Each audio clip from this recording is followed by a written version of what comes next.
Hello दोस्तों, कैसे हैं सभी लोग। दोस्तों आज का क्लास हमारा DED फर्स्ट ईयर से रहेगा। DED फर्स्ट ईयर से रहेगा। कोर्स है हमारा इंट्रोडक्शन टू डिसेबिलिटीज, यानी कि कोर्स फर्स्ट पर बात करेंगे। यूनिट है हमारा 3.1 स्पेसिफिक लर्निंग डिसेबिलिटी, यानी कि विशिष्ट अधिगम अक्षमता पे बात करेंगे। विशिष्ट अधिगम अक्षमता क्या है, इसके बारे में जानेंगे। अर्थ और परिभाषा के बारे में जानेंगे एवं इसके प्रकार के बारे में जानेंगे। क्या मैनेजमेंट है इसका, उसके बारे में। ठीक है, देखिए दोस्तों, specific learning disabilities. Specific learning disabilities है क्या? एक चीज ध्यान रखना, स्पेसिफिक लर्निंग डिसेबिलिटीज, जैसे कि स्पेसिफिक का अर्थ आप समझते हैं क्या है। स्पेसिफिक का मतलब हो गया कोई विशेषित। विशेषित का मतलब है कोई एक क्षेत्र में, एक भाग में, ठीक है ना, एक क्षेत्र में, एक भाग में, एक एरिया, ठीक है, कोई एक कोना, ठीक है। विशिष्ट या स्पेसिफिक, विशेषिक या विशिष्ट। अधिगम का मतलब आप समझते हैं सीखना, ठीक है, सीखने संबंधी। अक्षमता यानी कि असक्षम।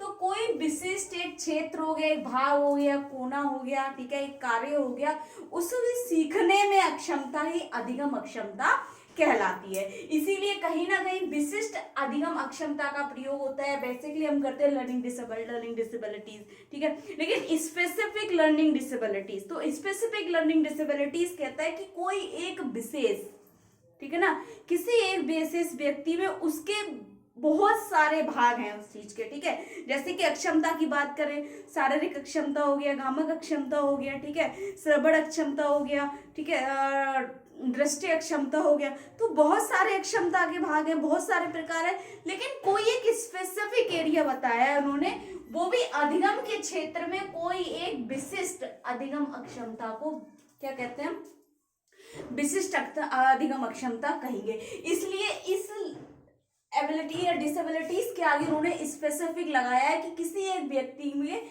विशेष या विशेषित या विशिष्ट क्षेत्र में कोई अधिगम अक्षमता होना, ठीक है। इस चीज का मतलब आप समझ गए कि स्पेसिफिक का मतलब क्या है, ठीक है। क्योंकि लास्ट ईयर जब क्लास किया था तो किसी स्टूडेंट का मैसेज आया था, मैम स्पेसिफिक क्या है, स्पेसिफिक का मतलब क्या है, यहाँ पर स्पेसिफिक क्यों कहा गया है इस कंडीशन को।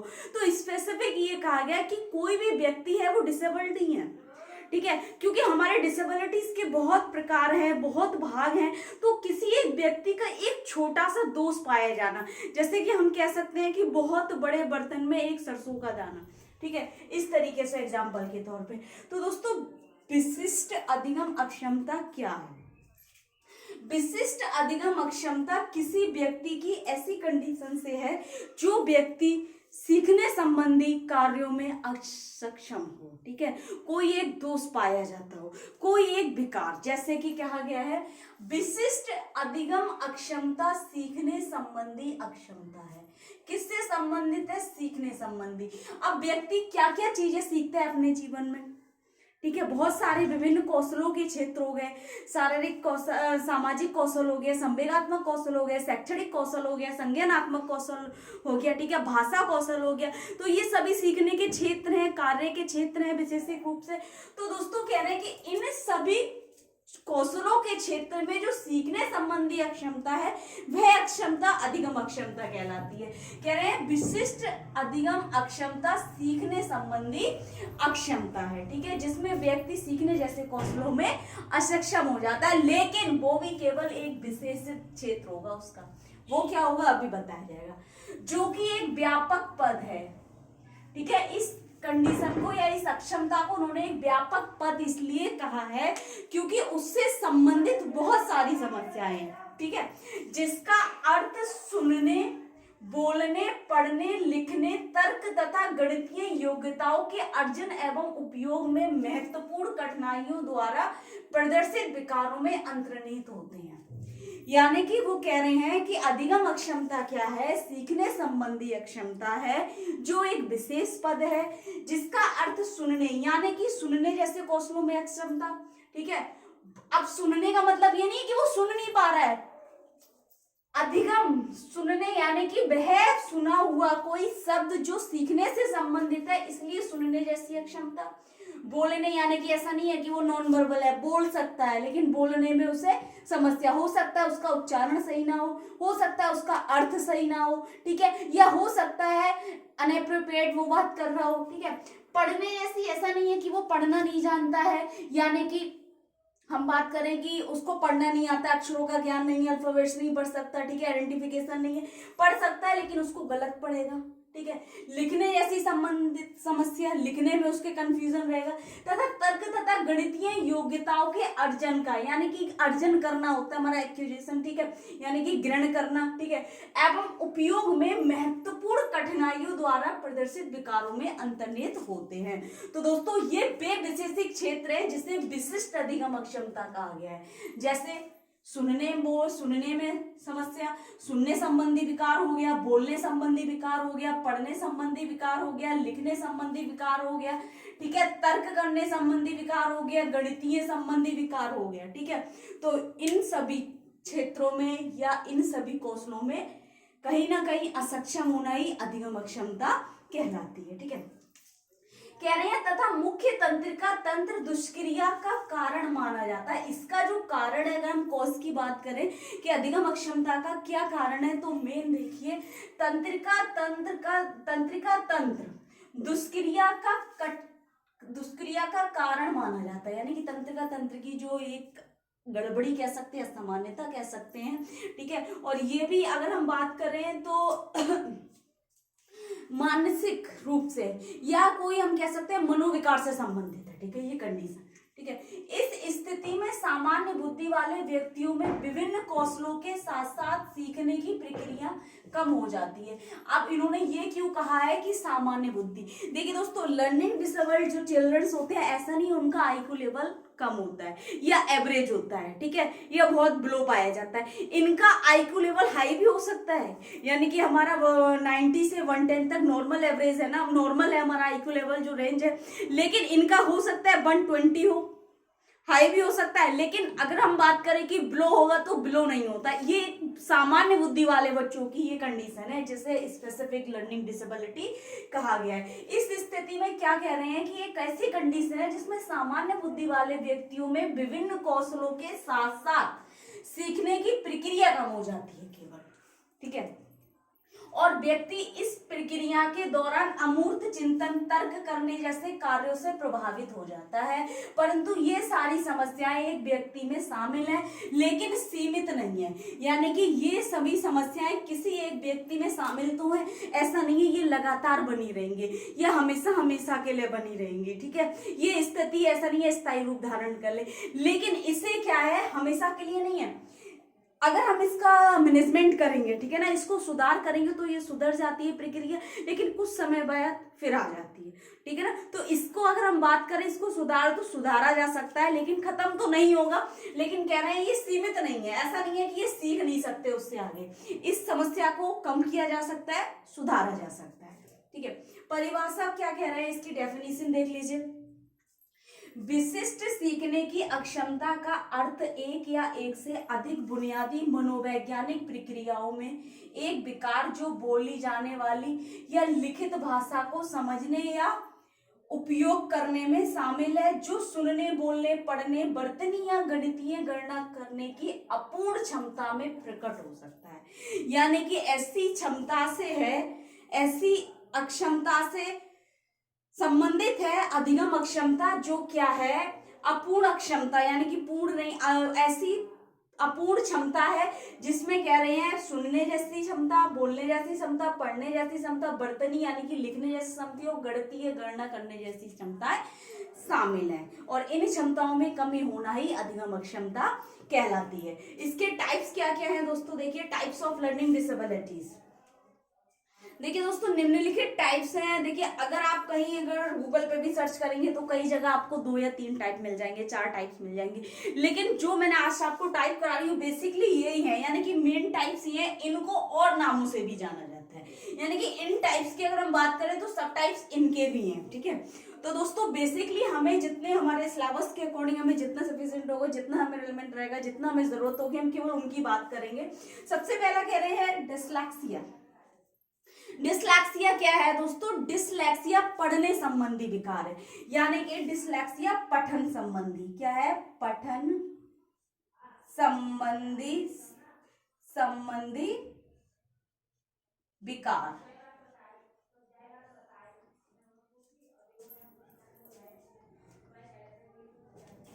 ठीक है, पठन संबंधी विकार। पठन संबंधी विकार एक ऐसी स्थिति है, डिसलेक्सिया एक ऐसी स्थिति है जिसमें व्यक्ति को क्या है? पढ़ने में समस्या होती है, समझने में समस्या होती है, तर्क करने में समस्या होती है। अब पढ़ने जैसी संबंधी क्या समस्या होगी? देखिए दोस्तों, ऐसी जो व्यक्ति है, जो छात्र डिसलेक्सिया से संबंधित स्थिति रखता है, डिसलेक्सिया से संबंधित अक्षमता रखता है, उस व्यक्ति को पढ़ने में, जैसे कि दोस्तों कुछ इस तरीके से इनको कंफ्यूजन रहता है या पढ़ने में समस्या रहते हैं। जैसे क्या करेंगे, ये को बास पढ़ेंगे इस तरीके से, ठीक है। ये चीज इनको इस तरीके से इसको देखेंगे, परसेप्शन करेंगे और गलत पढ़ेंगे इसको, ठीक है। और अगर हम और भी एग्जाम्पल करें तो उसको उसमें भी इन्हें क्या होगी? बहुत ज्यादा कठिनाई महसूस होती है। अगर हिंदी में बात करें, हिंदी में इनको दिक्कत रहती है, ठीक है। इंग्लिश में बात करें तो इंग्लिश में, ठीक है। जैसे कि बहुत सारी चीजें हैं, जैसे 9 और 6 में कंफ्यूजन रहेगा, ठीक है। 7 और L में इनको कंफ्यूजन रहेगा, ठीक है। तो पढ़ने संबंधी विकार, तो इस तरीके के कुछ लक्षण डिसलेक्सिया वाले बच्चों में पाए जाते हैं। दूसरा है दोस्तों डिसकैलकुलिया। कैलकुलिया से ही हमें स्पष्ट हो रहा है कैलकुलेशन, यानी कि गणना संबंधी विकार, गणितीय विकार, ठीक है। गणना संबंधी विकार, ठीक है। गणना संबंधी विकार इस स्थिति एक ऐसी स्थिति है जो कि व्यक्ति क्या है? गणना संबंधी विकार या गणना संबंधी अक्षमता रखता है। गणना संबंधी अक्षमता जैसे लक्षण होते हैं, क्योंकि इस स्थिति में जो बच्चा है या छात्र है या व्यक्ति है, उसे गणना करने में समस्या होगी, यानी कि गणितीय जोड़ घटाव गुणा भाग इन सब में करने में इनको दिक्कत होती है। अगर बात करें काउंटिंग करने में भी ये लोग समस्या करते हैं, ठीक है। इनको क्या है, जैसे कि अगर हम बात करें यहाँ पर कुछ नंबर्स लेके, कुछ डिजिट लेके इस तरीके से, जैसे ये कंफ्यूज रहेंगे 10 है या 01 है, इस तरीके से, ठीक है। और कभी कभी इनका जो एक हमारा सीरियल होता है इस तरीके से, तो इनको क्या है 9 की 6 जगह पर 9 करेंगे या 9 की जगह पर 6 करेंगे, इस तरीके से इन्हें समस्या रहती है, ठीक है। जोड़ने में, घटाने में, इनको डिवाइड करने में, ठीक है, गुणा करने में इनको समस्याएं होती हैं, ठीक। जैसे कि प्लस का जो साइन है, इनको इसमें दोनों में डिफरेंस करने में समस्या होगी, ठीक है। और ये डिवाइडेशन का जो है और माइनस का जो है, इसमें इन्हें समस्या होती है। तो गणना संबंधी विकार डिसकैलकुलिया, ठीक है। नेक्स्ट है आपका डिसग्राफिया। डिसग्राफिया दोस्तों लेखन संबंधित है, लेखन संबंधी विकार, लेखन संबंधी विकार। अब लेखन संबंधी विकार क्या है दोस्तों? एक ऐसी स्थिति है जिसमें छात्र लिखने में कंफ्यूजन रहता है, लिखने में असक्षम रहता है। कुछ समस्या मांसपेशियों की होती है, जिसमें हमारी लेखन संबंधी लेखन कार्य में हमारे हाथ की जो छोटी मांसपेशियां हैं शरीर की, वे मांसपेशियां हमारा सहयोग करती हैं, कोऑर्डिनेशन बनाती हैं, जिससे हम लिखते हैं। पेन होल्ड करते हैं, ग्रिप होती है एक हमारी, ठीक है ना।